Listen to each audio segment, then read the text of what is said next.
1817 পথ চলা শুরু হিন্দু কলেজ হিসেবে, 1855 প্রেসিডেন্সি, এখন বিশ্ববিদ্যালয়। 2017 সালে 200 বছরে পা।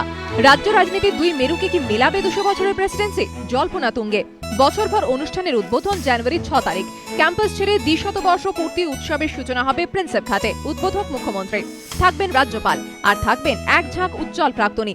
কর্তৃপক্ষের সিদ্ধান্ত, দেশ বিদেশে ছড়িয়ে থাকা সব প্রাক্তনীকে আমন্ত্রণ জানানো হবে। আমাদের যত মাননীয় অ্যালুমনাই আছেন দেশে বিদেশে, কলকাতায়, সবাইকে আমরা আমন্ত্রণ জানাবো, আর আশা করি তারা আমাদের সাথে প্রিন্সেপ ঘাটে ডেফিনেটলি দেখা করবেন। নেতাজি সুভাষচন্দ্র বসু, স্বামী বিবেকানন্দ থেকে শুরু করে জগদীশ চন্দ্র বসু, সত্যজিৎ রায়, অমর্ত্য সেন, বুদ্ধদেব ভট্টাচার্য, অমিত মিত্র, প্রেসিডেন্সির প্রাক্তনী তালিকায় অসংখ্য উজ্জ্বল নক্ষত্র। তাহলে কি উদ্বোধনী অনুষ্ঠানের পাশাপাশি দেখা যাবে মমতা বন্দ্যোপাধ্যায় ও প্রেসিডেন্সির প্রাক্তনী বুদ্ধদেব ভট্টাচার্যকে? কৌতূহল বিভিন্ন মহলে। পাশাপাশি প্রশ্ন উঠছে, প্রেসিডেন্সির ক্যাম্পাস ছেড়ে প্রিন্সেপ ঘাটে কেন উৎসবের সূচনা? ছাত্র অসন্তোষের আশঙ্কায় কি কর্তৃপক্ষের এই সিদ্ধান্ত মানতে নারাজ উপাচার্য? যদি স্টুডেন্টের কোনোদিন কোনো ক্ষোভ থাকে, ওরা আমার কাছে আসে। আর এমন একটা মুহূর্ত যখন স্টুডেন্টের প্রোটেস্টের তো প্রশ্নই ওঠে না, সেটা প্রিন্সেপ ঘাটে হোক কি প্রেসিডেন্সির ক্যাম্পাসে হোক।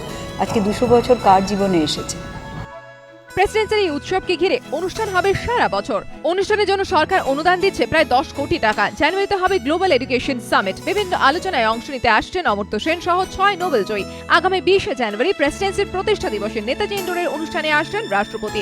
এছাড়াও বিভিন্ন বিভাগে ছাত্রদের অনুষ্ঠান হবে বছরভর। চলবে মিউজিয়াম তৈরি, গবেষণাগারের আধুনিকীকরণ ও পাঠাগারে দুষ্প্রাপ্য বইয়ের ডিজিটালাইজেশন। প্রশান্ত অধিকারের রিপোর্ট, এবিপি আনন্দ, কলকাতা।